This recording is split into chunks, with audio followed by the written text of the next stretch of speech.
afternoon, everyone, or good evening, or good morning, depending on when you're watching. If you are joining us live, please let us know. Hashtag live. If you're joining us in the replay, let us know. Hashtag replay. You have been joined. You joined hashtag no limits. I am your host, Shelly Kino. Hashtag no limits is about people who society has placed limits upon, but who have busted through those limits. And Ophelia says in Hamlet, we know who we are, but not who we will become. And you can kind of see most of my poster is that phrase behind me. You miss a few of the words, but I believe that to be 100% true. And I believe that there is no better example of that than the caterpillar turning into the butterfly. We know that the caterpillar dissolves into its cells and then reforms into the butterfly. And then it's not finished struggling. It has to fight and build strength in its wings to get out of the cocoon in order to be able to be strong enough to fly. And while that is no easy task, neither is busting through those limits that society has placed upon a person. And today, my guest is Gina Waterman. And Gina she does something that I don't think is probably talked about enough in the world of people with special needs or people with disabilities. And that's she talks to families about the grief. And so I'm not going to get into that too much right now in the introduction. She and I will get into that more as we talk. So make sure that if you are watching, that you give us a thumbs up, you give us a like, you subscribe to the channel so that you don't miss. I was looking for my little thumbs up there. So you don't want to miss. My brain just can't work today. You don't want to miss any episodes of hashtag no limits or Friday with Fran. So Gina, thank you. I'm stumbling all over myself here. Thank you for joining me and for being on hashtag no limits. How are you today? I'm great. Thank you so much for inviting me to be on this. I'm really excited. Yeah, absolutely. So you reached out to me. I forget exactly how you found out about me, but when you told me what you did, I felt like you were an absolutely perfect fit for hashtag no limits. So tell the audience who you are and what your background is. Okay. I think we met through a mutual special needs associate. I'm not going to say he's a father, but I think he might be a sibling. Anyway. On LinkedIn, and it was Special Strong. I do remember that. Okay, in the Dallas there we go. Community. So, I am a grief recovery specialist. I work with the Grief Recovery Institute out of the West Coast in Oregon, and I've been doing that for a couple of years. I saw a need when I took the training for myself, actually, to complete some work on some grief and loss that I was dealing with. It was really basically just I was stuck, and I needed some serious help at that time. So when I took the training, I thought, you know what, this is like the perfect thing that we all need as parents, because there's another level of grief that no one speaks about and talks about. It's there. It's staring us in the face all the time, as mothers, as fathers, but I deal a lot with mothers just because I am one myself, and I'm in all the groups over the last over a decade. And it's the unmet hopes, dreams, expectations that we've had for our child. And that is that's a loss. So the curriculum that we use with GRM, Grief Recovery Method, is excellent. It's the only thing that's really helped me to get to the other side. I've done years and years of therapy and marriage counseling, etc., to get through some things. And this was something that was so profound and had such an impact on me in such a short time that I needed to get it to other people. So that's what I do right now. I'm trying to spell your name and I keep messing it up.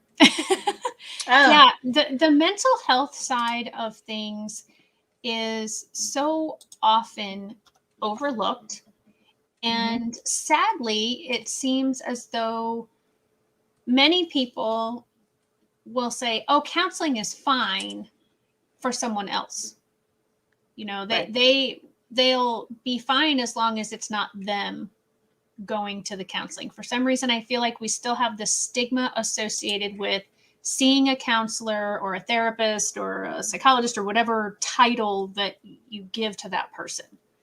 Absolutely. There's a stigma that still exists and will always exist, I think, unfortunately, in our society, especially, I mean, we're Americans, but I don't, it's throughout. The grief recovery method is international now, and they say the same thing, you know, that people are, it really, you have to really hit some of them rock bottom in order for you to find this and really say, I really need help. I can't get through this anymore. I can't survive another day. So it's definitely a stigma. I wish it wasn't. I'd like to say that in 5-10 years from now, I hope to still be doing this and grow and have other people under me delivering the actual training. That it wouldn't be so shameful or bad to seek help because we all need help. Right. And I don't know how many of these episodes that you've seen, and I actually don't know how often I've spoken about it on hashtag no limits. My other show that I do, Friday with Fran, she and I talk a lot about mental health. And in those episodes, excuse me, I've mentioned many times that I have seen a counselor for years. And Right. I highly recommend, I happen to have a couple of things early on in my life that affected me later in life, but Mhm. I don't I don't really have those big things anymore, but I still go see that counselor because it's so wonderful to have that person who is willing to just sit and focus 100% of their attention on me and listen to what I am going through and just give me ideas or say, yeah, I think the way you're handling that is a good way to handle that. A healthy way to handle it. There's a lot of ways to handle things. And unfortunately, a lot of people tend to handle them in unhealthy ways. Correct. I feel a much more calming sense because I have that objective party who doesn't, you just don't share, at least I don't share with those that I know personally in Right. the same way that I share things with my counselor. And you can't, and you probably shouldn't, honestly, because it's such a private. A lot of people overshare. We know who they are. Right. Right. I've been one of them in the past myself. When you just get so aggravated, and social media is accessible to everybody now, Right. all the time, even pre-COVID. So it's not always safe to share in those environments, even though we have private Facebook groups that for a ton of support groups are out there. Facebook groups, we meet in person. COVID's kind of put a damper on some of that, but we're trying to congregate again safely. And I will say that, sure, there's been times when I've shared with other friends and thought it was a safe space, and it was not. It turns out to be that it was not. So it's better to seek the advice of a counselor and someone who's completely not emotionally or knows you, isn't tied to you at all. I just want to add real quick, you mentioned seeing a counselor, which I think everybody should seek some assistance, but grief recovery method itself is more of an action-oriented program, and we go through a specific, real targeted curriculum. You have to do the work in order to see the benefits. It's not traditional therapy.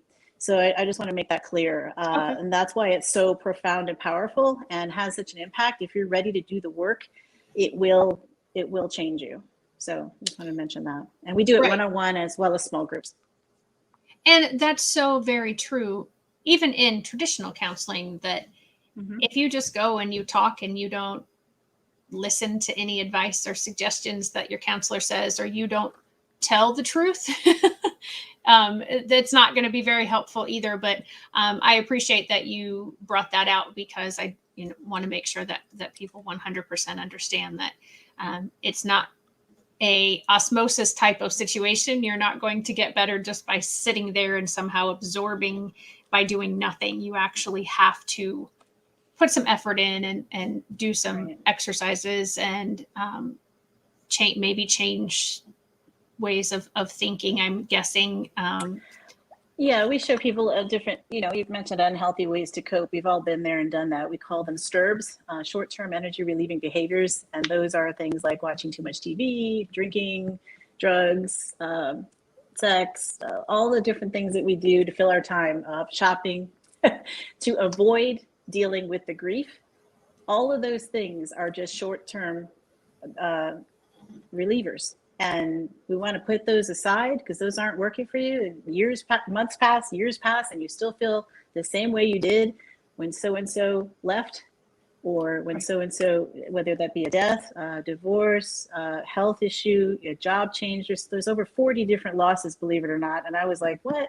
Wow. when I entered this program, there's a ton of different losses. And those short-term energy relievers, I've been there, done that. And still, years later, I'm still like, okay, I need to deal with this because it's affecting my life.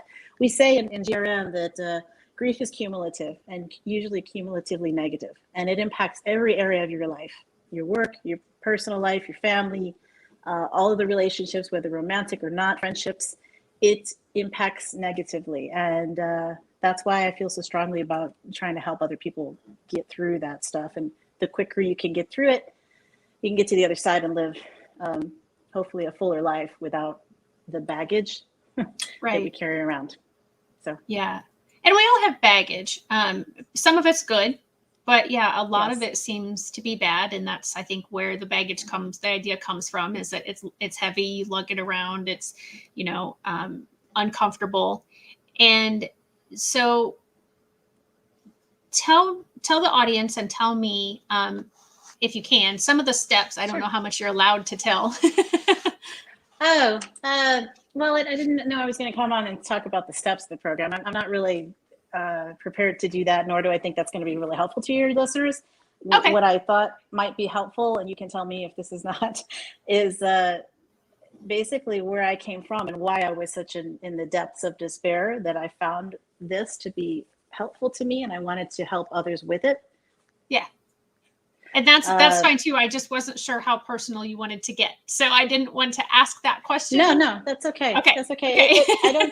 I don't think coming on here and not being personal is going to be helpful to anyone, because my story and my son's story, frankly, which are very intertwined in the beginning and still, is why I'm here today, and why I feel, again, so much better and so much more able to do an interview like this without. And honestly say, I'm at a different space and different place than I was even 7 years ago, 5 years ago. Yeah. So awesome. That's fabulous. So my question that I've had on the tip of my tongue since, starting the process of getting you on the show and everything is, sure. I feel like that so often when a family suddenly has the news that someone will be born with a disability, or that after the child is already born and then it's discovered that the child has a disability, that there is that sense of loss. And I wrote a book called Those Who Can't Teach, and it's true stories. I interviewed 9 different families or individuals, and the family members talked about that. The moms and the dads that I interviewed talked about, I thought, without even realizing I was thinking it, that my child was going to be whatever. And now my child is this. And there's the whole, Welcome to Holland poem, or I don't know if it's called a poem, but, and so I feel like this is something that is known and experienced in the community of people with disabilities, but those who are outside that community don't experience it. And those that are experiencing it don't talk about it, because I'm sure there's a myriad of reasons. There's a lot of pain associated with it. It's hard to talk about these things, and pain is not, and grief is not an acceptable thing, again, to show feelings. We're in the business of emotions, right, Shelley? Right. I'm in the business of emotions. We're taught from an early age not to show your emotions. Don't cry. Don't do this. Go to your room. We don't want to see this. So from an early age, we're taught that, and no one teaches us how to cope in healthy ways with our emotions and our grief. My son, for instance, on the autism spectrum, didn't speak a word until he was 4, but we have still on our he's talkative now, but we have on our refrigerator a from the speech therapist. Sorry, my mind is going blank. I can see the picture. We talk about the zones of regulation that he's in, and it's a way to express, for those who don't have a lot of expressive language, what they're feeling. So the anger or sick or mad, glad, happy, whatever, and they're by color. So I'm like, I wish everybody could have this on their, everybody could teach this to every single kid, and this would be so more helpful than what we're doing. It's not just for kids with autism or special needs, because we all need it. Anyway, there's so much like thing.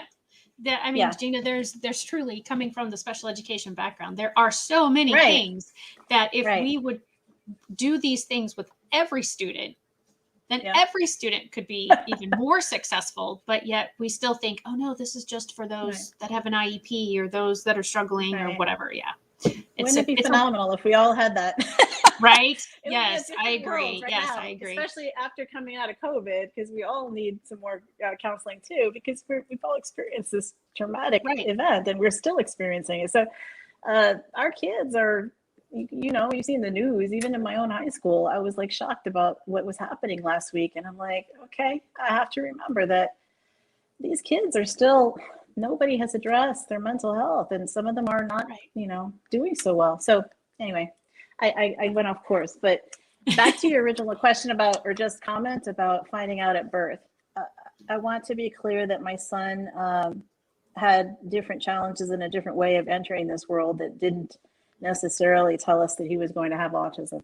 It wasn't until he was 1 year of age that we knew this isn't just delays. So can I just try to describe? Absolutely. Okay. Yeah. My question was, that you experienced it whenever you heard, and that things didn't go the way, like I said, that you either planned or that you unintentionally were planning. Right. So Kenneth is my only son. I was a first-time mother. I was in a very traumatic near-death car accident 18 years ago. He's 17, and that changed my life. It was in November, actually. So wow. Just come to think of it, it's November. And that was 18 years ago. I went through the experience. I have a cervical fusion because of it. And when I came out of that, we were trying to get pregnant, but they do the whole thing like, are you pregnant? Let's do the test. I'm in the hospital. I come out and I'm recovering. I have a neck brace and I have a walker and a boot on my leg, on my right side, because I didn't break any bones, but I was told I had to wear a boot. Anyway, that's the kind of condition I was in, and it was traumatic. I won't get into the details. I'll just say that again, I had to stop working. We had just bought a house in Dallas. We had just moved here not long before that, and my mother had passed away as well. And so I'd left my friends, my family, my job. I knew I was going to leave my job because my husband at the time had just taken a new job in Dallas. We were looking forward to something new and getting closer to his family that lives in Oklahoma. So it was a very positive time, yet this happened, and I'm serious, not just 4 to 6 months after buying the new house. So we hadn't even put anything in the house, and then I was like disabled. So a month after being home and being on heavy pain meds, I discovered that I'm pregnant. And we do the test, and yes, it's confirmed. You are pregnant. So out of tragedy comes this beautiful thing. Yet I was scared to death because I'm on heavy pain meds, Class C category drugs, and trying to heal from this traumatic event. So we went through that whole thing and got off the meds and with the advice of the doctors, and just trying to do what the best we could do. And my belly, I'm growing as I'm still recovering from the accident and doing physical therapy. So I'm going to physical therapy, 7 a.m. every day, whatever. And everything seems to be progressing as it should. However, about 7 months in, my water breaks and we have to rush to the hospital. So my son was born early. He was a 31 weeker. And he was 4 pounds, 1 ounce, and he was just going to burst into this world. He was ready. There was no stopping him. I'm a first time mom. I'm scared to death. My husband is scared to death. Everybody's like, what happened? We just saw you like last week. The whole family had a barbecue here in Dallas and it was a wonderful time. And I was like, didn't have my baby shower yet, blah, blah, blah. So that was what was happening. That's how he entered into the world. The other Wow. side of it that was traumatic for me, it was just layer upon layer, like I said, cumulative grief. And now I can explain it a little easier without without just getting choked up. But he was in the NICU for 5 weeks. So I had to go back and forth to the hospital every day to feed him and pump and do all this. And I couldn't drive. I had PTSD. I could not get in a car and drive. I couldn't even be a passenger and not have anxiety. So somehow, some way, they got my neighbor, everybody chipped in. They gave me rides to Presby, and he was born in Presby, Dallas. Fantastic NICU there. They took good care of us for 5 weeks, and then he came home. Life was good. Everything's, we think normal. He's just delayed a couple of months, but he was not catching up. And it was a 1 year where we knew he didn't have any words. He wasn't looking at us. He was just kind of not spaced out, but pretty much that. And I thought, this is just not right. Something's wrong. And we were seen, by the way, as all people with preemies are, by a developmental pediatrician, a very good one here in Dallas. And so we saw her every few months, and it was just exhausting. When I think about it, I'm like, Yeah. how the heck did we get through that? And you think about from there until now, he's 17, and the ARDS and all the things that come in between, that is exhausting every year. Mm-hmm. I don't know how we did it, other than just being on overdrive and just in one ear out the other. And okay, what do we do today? Literally, we had no family in town to support us. Like, it was really tough. No church at that time. Like, the things that I have now that I embrace and I appreciate, and I would not leave this town for my life, even if you offered me a job somewhere for $1 million. To recreate that circle of support again would be, no, I couldn't do it. And my kids' friends are here now. So back to this early years, it was tough. We found out at 15 months, because they were, doing all the measurements and checking him all the time, that, his head seems a little bit big, Miss Waterman, Mr. and Mrs. Waterman. It may not be anything, but let's just check on this. And the doctor's like, let me go seek the other guy's opinion. It was right before Thanksgiving. It was this time of the year, and we were planning a trip. We were going to see my father-in-law in upstate New York. And I remember being excited, taking the baby, just having some downtime. And they told us we need to have an MRI. Just to be sure, just to be safe, or a CT scan, I think they started with. And I'm like, why? What's going on? Well, it's charting 98 percentile. We just want to make sure nothing's going on. My son was happy, relatively healthy, I thought. He just wasn't speaking and hitting the milestones and not walking. He didn't walk till 2, speak till 4. But I thought, okay, he's just going to catch up. Well, come to find out, we need to go in right away. We did. And he never demonstrated any pain. This is what kills me still to this day, because he was a happy baby. Everybody was always like, he's so happy. His left hemisphere was completely filled with fluid. He had to have they call it a craniectomy. There was a mass in his left side, and his brainstem was even shifted a little bit. And that was at 15 months. So they told us, this is very serious. We need to see the North Texas neurosurgeons of North Texas. There's only a few of them, and they're here, and they're phenomenal. And we wound up with Dr. Sacco, who was brilliant. And they're like, you have to schedule the surgery immediately. And I said, okay, how do we go see your family and your dad and not say anything? And we're like, okay, we have to buckle down and we're just going to do this. So that was rough. And it was November. He had the surgery. It was a one night, overnight. Our family came. A lot of friends came to support us and help us, and stay the night at the hospital so that I could go home and rest. And he made it out of that just fine. Wow. I'm so sorry. That is a lot. I mean, yeah. I am feeling exhausted just hearing what you're saying and thinking about I don't have a background in counseling, but because I've gone for so many years, Right. I kind of get some of the psychology. Plus, I obviously took some psychology classes because of being a special education teacher. And Right. I just, the mental health side of all of those things, like you said, that cumulative, it was, it was this thing, and then it was this thing, and then it was this thing, and then it was this thing. And about the time you're feeling like, oh, okay, all those things were, You're I'm above, going you're to above deal with water, the, right? right, exactly. Then you That's get exactly hit with, what I am. then you get hit in with waves. another one. Yeah. And I mean, oh my gosh, Gina, that's, and you're not even probably, halfway into your story. So I know. I'm sorry. I want to make it short. It's just no, not short with Kenneth. Nothing short no, with Kenneth. He's had and that's why I say when people ask me, so was it the autism? Was it this? Was it that? I'm like, you can call it whatever you want. He had traumatic brain injury, and he had in utero trauma when I was recovering from my stuff. All the things I was feeling and doing and thinking and taking care of, Shelly, he was experiencing everything in utero. So I feel really strongly about.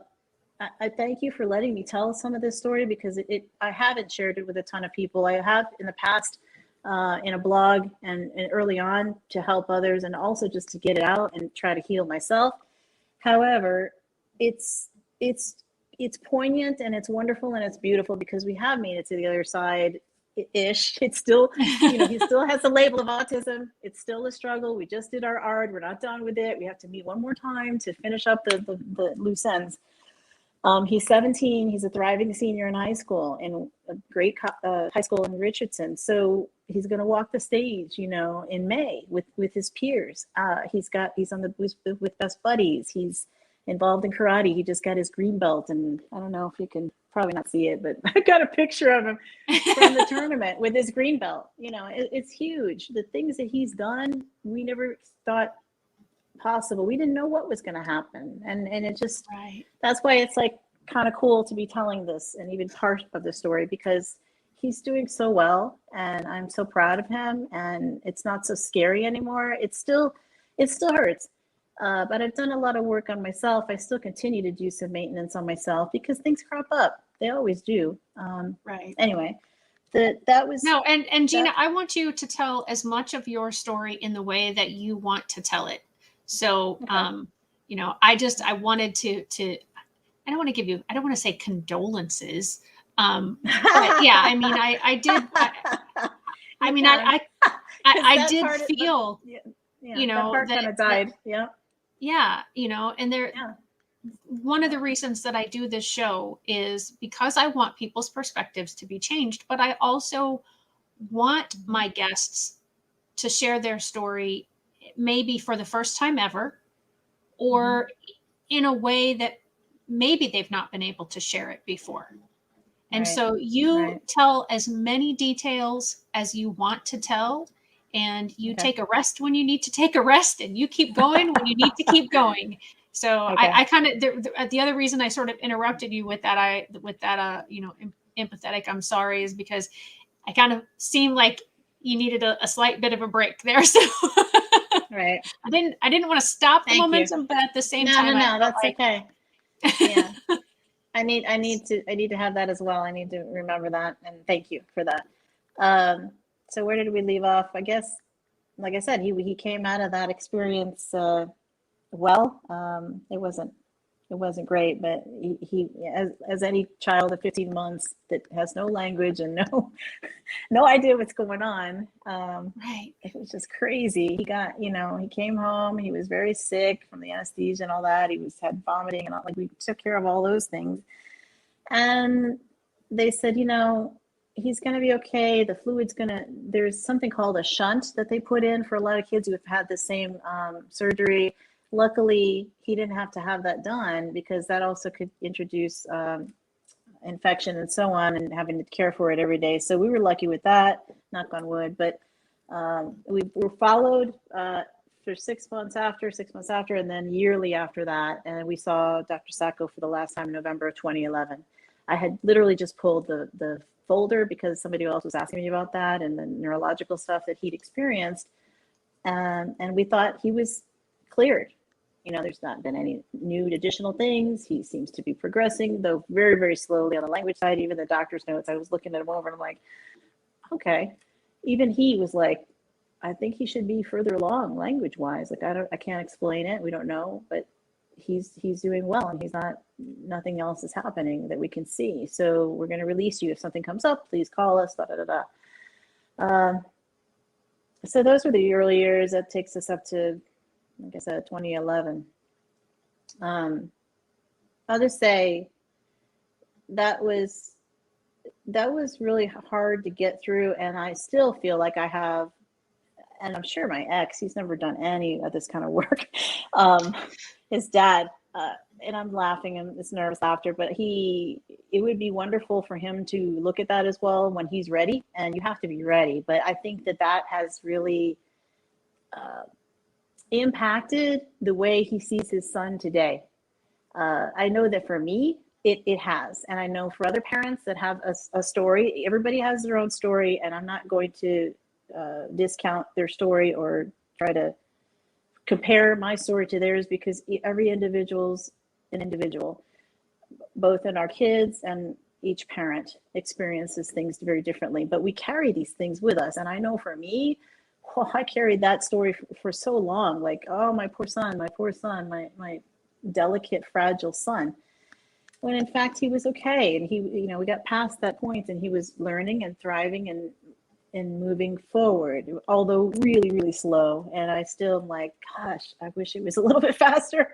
But we all wish that, we're all like, oh, Sure. if we could just get to this level, if we could just get him to this grade level of reading or whatever it is, comprehension, expressive language, et cetera, But physically, he had to wear, the AFOs, and he had, like, people that see him now or saw him in karate that he just started like 4 years ago, they don't know what he was like when he was little. I'm like, he couldn't even hold himself up. Like, the kid had like a lot of challenges, and they're like, really? He's worn glasses since he was, like 9 months old. So for strabismus and other things. So we went through the years, and I'll just say the other cumulative grief and trauma that happened after he hit about age 7, it was like 5 to 7 were some dicey years as well, when I thought, okay, I'm not just floating above water, but I'm actually like feeling more like myself. I can get back to maybe some work and some other things, instead of having autism completely just engulf me. And that's the experience of a lot of parents and a lot of moms. It just, one parent goes off and does their job and provides for insurance and, money for the out-of-pocket expenses, which there are many and huge. And it's always an issue. Like, what are we going to do next? What's the next thing we're going to try? It goes beyond speech therapy, OT, physical therapy, ABA, nutritional support. I'll back up. When he was 4 years old and not talking, and we had started PPCD, because, as you know, as an educator, you start early development, Intervention, early services. Thank you. Yeah, ECI was at our house when he was a baby, but the 3-year-old, like, you're going to go to school now. And I'm like, he can't talk. He's not even potty trained. How's he going to survive at school? Well, they have a program here called PPCD. I don't know what it's called there, but it's just basically preschool for kids with disabilities. And we were in an autism unit in a very highly regarded elementary school, Lakewood in Dallas, but they're not a special ed anything. I still remember the first R that we were in ever, with the administrator who said she had a special ed degree from years back, and she knew about this and that and the other. And I was like, and it was at that point where I was like, okay, now I know what it feels like when they say you have to advocate for your kid. And he was only 3. And I was already like, wait a minute, what do you mean he's got to do, like, that's not right for him. That's not right for Kenneth. And you may have a special ed degree, and I fully, understand and respect that. But I have a PhD in my son. Like, I see him every day, every hour. Yes. I know everything about him, what he's doing, what he's eating, how he's pooping, like all those things that you keep track of as a mother, right? I know, Yes. because again, he's not able to express himself and so on. And I'm supposed to send him to school, to you guys, and he's 3. And anyway, so you could see that was another level of loss. Not what we expected at age 3, to be tossing him over there for the day or even half a day to go to school. We did everything we were supposed to do, Shelley. We did more. And I was the one doing a lot of that legwork, because I was like, I can't, we can certainly afford to have some help, but I can't let anyone else do this. No one else is going to take care of him like I can take care of him. He's my son. Right. So we agreed. And that, again, another level of grief, another level of stress on the marriage, which a lot of other parents have shared with me the experience as well. And it continues to go on. I don't know what more I want to stop there, I guess, because he was 7 when things started to really break down in our marriage. And it wasn't autism that broke our marriage. We already had a lot of breaks prior to that. So it was at that stage where we were like, and we tried, like everyone does, multiple times to keep it together for the sake of kids. And I come from a Hispanic background, raised, Catholic, and you just don't do that. You don't consider it. And I felt Right. like I was failing my parents, my family, in even considering doing this. But it was the only way that that we were going to survive as a family. And that was the first time I knew it. It took us many years later to actually get it done. It was only been 3 or 4 years since we've been officially divorced, but it was a process. Again, another loss that I didn't really work on until 4 years ago, when I went to the training. So I just wanted to mention that as well. That had an impact on my son. He might have special needs, but it still impacted him. And we've done everything under the sun to make sure that he's not just well cared for, but also that he can express and get out what he needs to get out in a healthy way, help him to transition to what that looks like post divorce. Because my ex has since remarried. I have not. We live in separate houses and so on and so forth. We started to train him with the idea that this was going to happen, and the back and forth, and mommy's house, daddy's house, and we did that. And I think we did a really good job, as best as we could. I really do, because my son, I don't know, he's even with the autism, he's quite adept at how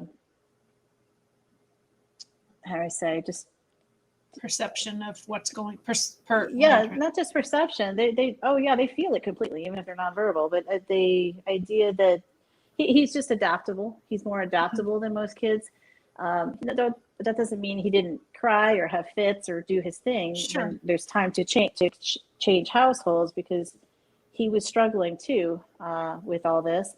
But I think we did a good job of just focusing on him, especially when he was younger, and even before the divorce, like just making sure he understood he's loved, he's cared for, he's going to be safe, and school is there, his friends are there, church was there. At that time, church was extremely important source of support. It still is. We don't go as often right now because of COVID, but it's a huge source of support for us. And so having him be involved in those things and have consistency in schedule and routine beyond just school. I mean, like, Sunday school. And I was making sure he showed up to those things, because he needs people other than just us. We were a mess. I can say that. We were a mess. And so as much as we you can't hide it from your kids. You can't hide it from other people. You can put on that mask, and we all do it, right? We all try to put that mask on and be like, I'm okay. I'm feeling all right today. No, this is traumatic for our family. We need help. We need support. And so they were loving, caring individuals, and they still today check in on us. And, I've had some other surgeries and personal health issues recently that they're still there for me, praying, supporting, coming by, delivering a meal, whatever. And that's huge. That's huge compared to where we were at the start of the story. Yeah. So I'll end there. I think that's enough. There's been some more physical challenges. I've had my father's passed away during that time as well. He was very involved in Kenneth as the sole grandfather, because my mom passed away, as I said, when we moved to Dallas in 2002. So she was gone, but my dad was like always here. He lived in New Jersey, where I grew up mainly, and he would be down here all the time, helping, assisting. You know, when he was in the hospital, of course, that was a huge thing. So he came down and stayed for several for weeks for that, and yeah, losing him around 2015, that was another tough one that brought up, and this is what also happens, it bubbles up and brings up, triggers other things that you haven't dealt with. And that's what led me to GRM. So again, I probably sound like a salesperson, but it literally is how I wound up. Like, I had my ex had just, we finally said, this is it, it's done. But he, unfortunately, the timing of it was around when my dad died, and his memorial service was like two months after, and Ken walked out the door around that time. So I had to deal with Kenneth, my feelings, my mess, and it was not fun. And I was the executor to his estate. I had that extra bonus, thrown in Oh there. my. So Yeah. for like another year and a half, I was just on automatic mode again, just trying to get through that stuff so I could just seal it up and put that away. Flying back and forth to Jersey, dealing with a house and all these other things. So it was crazy. But my son is a trooper, because I also want to say, like, some people would try to bubble their kid, and I see them do this, and I'm like, don't do that, please don't do that. You can't make them, you can't explain it unless they experience it. But allowing your child to grieve and see the grief events is huge. And even before I discovered GRM, I felt this and understood it from my own parents and my own family, that you cannot, you need to allow the child, if they've lost somebody or someone has died, to experience even just a little bit of that, especially the funeral, if they're cremated, going to do with the ashes, etc. The rituals that we experience, and the dinners, and the seeing people and all that. I made sure that Kenneth went with me. I made sure he was there.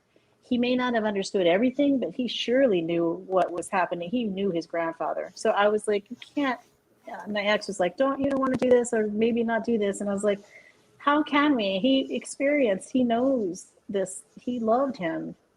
We need to help him process this as best we can with a child with autism.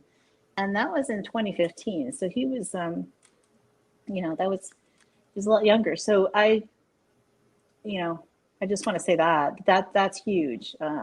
Another component of this grief recovery. We don't, in my business, I don't work with a child. I have another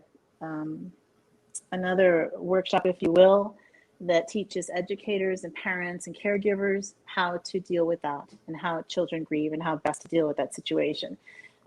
So that's another component that's that's been very successful with people, and it's near and dear to my heart, because I just recently, 6 years ago, experienced that, and continue to, because he still has questions about where's grandpa, or not where's grandpa, but sure. I want grandpa to come from heaven. He wants him back. Sure. Anyway. Yeah. Yeah. And so there's a couple things that I just want to clarify for anybody who might be watching who's not from Texas, because what you're calling an ARD meeting is it's the annual review meeting. And in a lot of other parts of the country, they just call them annual review meetings. And I'm not really sure what I don't know if if the A and the R stand for annual review. But it's basically just your meeting with your IEP team to go over the IEP and address anything, and prepare for the upcoming year. So I just wanted to clear that up for anybody. Sorry. No, you're totally fine. I think it's annual, I forget what the acronym stands for, but it's review and dismissal or something like that. Yeah, which I think you're right. Because that D, I'm like, well, how can it be and dismissal? Because we're not going to dismiss every year. But it's just one of those acronyms. But as a master IEP coach, that's one of the things that I do, is try to remember that, like you talked about your PPCD, that's not what we call it in Illinois. That's not, but again, it's just that early intervention Early services, and other places call it something different, and they have their own acronyms. And so that's one of my things that I always try to be cognizant of, is that every profession has their own acronyms, and every group of people eventually develops their own shorthand. But we have to make sure that everybody's on the same page especially when we're talking at these meetings, because it's usually none of us that will be affected by the outcome of the meeting. It's the student. So making sure that everybody at that table is understanding and is on the same page, so that whomever we're writing that IEP for can have the benefit that we hope to give them. Exactly. Yeah. And there was just, besides the art, there was something else I can't think now. Oh, I was just going to interject there. It's funny you say that, because at the meeting last week, I was like, it was our second or third meeting, because of it's just timing. It's not because we're difficult. I promise you, we're not a difficult family, and we make it hard on them, and it goes for hours and hours. But they had a limited time, and the administrator couldn't stay, and you know how legally they have to have someone there, so we had to stop and keep stopping. But I at the last meeting, I made sure to bring in pictures of Kenneth, and I set them on a table, and I said, and the recent one with the green belt karate, I said, I just want to thank you guys for this. I know it's gone on a little longer than we wanted to, but I appreciate everybody's effort. And I want to remind us, all of us, who we're working for. We're working for Kenneth. And here it is. Like, just having that vivid picture in front of you. I've always tried to do that in past arts, but now I kind of, in middle school and high school, forgot about that part of it. And I'm like, this is great. So it was a nice way to gently remind them, and they're appreciative of it, because they're like, oh, there he is, a baby, or there he is in middle school or whatever. So it's that's a wonderful idea to definitely do that, because it does help remind us all why we're at that particular meeting. All right. I always say who I'm working for. Exactly. Anyway. So it sounds like, so I don't want to rush you, but I kind of have to. That's fine. Because you're fine. Because we only have about 12 or so minutes before I typically wrap up. So I just want to make sure that, I know you've already talked about some of the things that he's already doing that people didn't anticipate that he would be able to do. The karate, the sitting up, that was the other thing you had mentioned, was the AFOs, which are braces. So for anybody who doesn't know what those are, those can be braces on the feet, on the trunk of the body. And it is, it's just to help give them that stabilization so that their body can grow and develop and do what it needs to do, so that they don't always, hopefully, have to have those AFOs. But I knew there was something else that you had said, and I couldn't think of it earlier. So, so just kind of fast forward to kind of now, or the last 3 years, and the grief recovery method and what you do. And then make sure that you tell people, especially for anybody that's in your area, but if you can help clients outside your area, how they can get in touch with you. Okay. Well, as I said, COVID kind of put a damper on our small groups and the one-on-ones that we were doing in person. However, we started, like everybody else, doing grief recovery through Zoom. And I offer that as well. You can go to griefrecoverymethod.com and do a search within your area. You just type in your zip code, and it'll find a GRM specialist in your area. That's the first way to get to it. If you want to get to me, you type in Texas, Garland, and or Dallas, you'll find me there. I have a microsite on their site. So that's the first thing. They can also call me, and I'll give you have all my information. They can call me directly if they want to, or email me at movingpastgrief@gmail.com. So that's my business email. They can reach me at.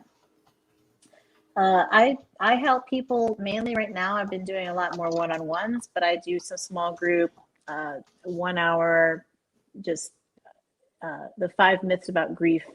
I call it a workshop. It's not really a workshop. It's just talking about grief and what are the 5 myths about grief, and how do we correct that, and also see that there's another way to deal with it and cope with it, and talk about our program, and at a high level, what that means. What does it mean to take action? So for a one-on-one, it might be 7 or 8 sessions. It actually is whatever many sessions you need, but we say about 7 or 8. for a small group, it might be a little bit more. And I do, right now, again, I haven't been doing a whole lot of small groups, but I'm opening it up to maybe 4 or 5 people max. We do it in the evenings, which tends to be where a lot of people are free, or the weekends. And in the Dallas area, I'm hoping to now open up a little bit more and do at least once a month for my support groups and my special needs moms and parents and different nonprofits, opening up, again, discussions about just general discussions about grief and how it relates to special needs parents and what does it mean, what all the stuff I'm talking about. So in addition to that, there's just the general, helping people cope with death, recent death, divorce, some health challenge, or a job loss or a pet loss. We also do pet loss. I haven't personally had a lot of experience doing that, but I have people that I can send them to if they need that assistance, because that's another, how shall I say, that's another another group that feels minimized, or they just don't talk a lot about this. But pet loss is a huge deal. It's like losing a member of your family. So Right. we offer that as well. There's a curriculum for that as well. It's a much shorter session. I think it's like 3 or 4 sessions that they can go through with that. But again, it's as much as you need. So I do it. There's several other people in the area that do it. I found a lady in Addison that I've been working with who's fantastic, and we have helped each other. Also, kind of do some of our own cleanup work during COVID, since we had the time.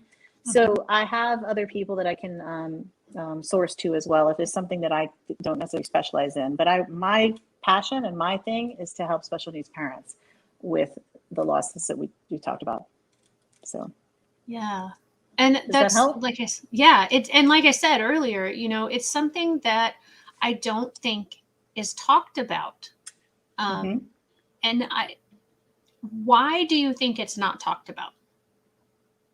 Well, you spoke in the very beginning of this interview about the stigma and people feeling embarrassed or ashamed that they need help, and admitting that they need help, or that they can't get by without a drink that day. This is a common one that's unfortunately kind of joked about. The Right. people with the wine every night, and that's not healthy. And I know for a fact, or not for a fact, I just know the impact that has on a person. Having grown up in an alcoholic family, both my parents died of cirrhosis of the liver from drinking, and my mother way too young. My father lasted a lot longer, but still, the effects were huge. The impact on the family is huge, and it goes far-reaching. So I know that firsthand, what damages that can do. I didn't choose drinking. I chose a lot of other things. So I chose some other unhealthy things as well. So enough said about that. I mean, just again, people, it's not cool to talk about your emotions. It's, we're supposed to be striving forward and just push through it. You hear the language, just get through it, be busy, work harder. You'll forget it. You'll forget about it. Or when you lose a pet, go get another dog, go get another cat. You'll be fine. It doesn't work that way. There's Right. emotional work and completeness that has to be done with that individual or the pet or the relationship. And if it's a person that's died versus a person that's living that you still have to see every week, like my ex, it was impacting me tremendously every day. And in fact, I want to bring that up too, because that was another eye opener for me. When I went to do the workshop, I was like, I have 5 or 6 or 7 losses, like big ones. Which one do I even start with, Cole? I was like, I don't even know where to start. And he's like, which one's impacting you the most daily? That's the one you start with. I said, oh, that's easy. That's my ex. And so I did that because I had to see him. I still had to exchange, we still had to take care of our kid and figure out how are we going to co-parent this child who loves us both and wants us to be together under the same roof still. He understands we're not well together and we're fighting, but he doesn't understand why we can't still be together. And even to this day, sometimes that comes up. So, that's it's enlightening. And as I said, I hope that I can help other people, because it's been freeing. just knowing now, like, okay, and I'm not perfect, nobody is, but it takes it down, way down a notch, like the level of interaction we have now versus back then. It was like we're constantly fighting and yelling at each other, blaming each other for stuff, and it's just like, no, you take responsibility for your own stuff, Gina. You have to do it, and you have to do it in a healthy way. And sometimes it takes not, turning on silent on the phone or whatever it takes, and not texting. Texting is not always the greatest method of communication, as you know. Right. And when you're heated and angry, it's horrible. People say things they shouldn't say, and then it's misinterpreted all the time. So there's those things. But I will add, literally the reason I'm doing this and want to do more of this is because parents need to grieve and cope in healthy ways, but our health depends upon it. And I mentioned I had some health struggles coming out of the divorce, and also a surgery like right away, and then I had 3 years later another surgery. Like different things that not different things, but we tend to put ourselves second, and while we're nurturing and taking care of our child, son or daughter with autism or any other special needs, and I was doing a whole lot more extra stuff like nutritional support and so on, and all these things that I met other parents doing. I thought maybe that'll help him, and it did tremendously. But I just wasn't taking care of myself. I wasn't even taking my own vitamins when I should have been doing. It's crazy. Right. You're giving him stuff and paying for all this stuff, and you're not doing it yourself. So that's a simplistic way to say it, but that's where it started. And so years of cumulative not taking care of yourself eventually is going to bite you in the butt, and it does. And here we are. So that's one more reason why I want to take care of our parents, because I know what it's like to discover, oh crap, I need to deal with this. Otherwise, who's going to be there for him? I need to take care of myself. He only does as well as I do, and that's it. Like, we have to take care of ourselves too.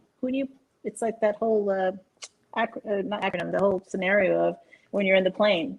Yeah, I was just thinking that. Who do you put that oxygen mask on first? You, and then your son and daughter.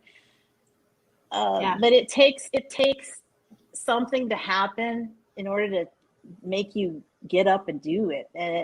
Something has to happen traumatically. And for me, whatever reason, I was a magnet, and I had lots of things happening to me.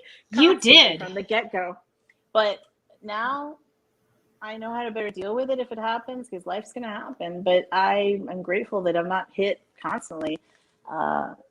Other people, it just hasn't happened yet. Like the bomb hasn't happened. There's going to be something that happens, and you're going to have to pick up the pieces and keep going for your kid, for yourself, for your parent, for whatever. So thank you for letting me say that. Oh, absolutely. Absolutely. And it is time for us to wrap up. So I have put over in the chat, griefrecoverymethod.com. And I'm just going to double check that everything is spelled correctly. So that is for if anyone wants to find someone like you in their area. Locally. Mm-hmm. Yeah. And then for you specifically, it's movingpastgrief@gmail.com. And that's to reach you through Gmail. Right. I thank you so much for coming on and sharing your story. I was listening, and I was getting, like I said, I was exhausted just hearing a lot of the things that you went through. But then some of the stuff that you talked about triggered for that word, things that I had kind of experienced, not to the extent, not to the depth, or not exactly like you, but similarly. And so I was feeling pain with you. And I can only imagine, what you have gone through. And I'm so happy that you found this method. And I'm so pleased that you wanted to come on and share about it to help others, because I really think it is something that needs to be addressed much more regularly, and so much more in our disabled community, because I don't think it's talked about enough, that it's okay to grieve that loss. So thank you again. And we will next week.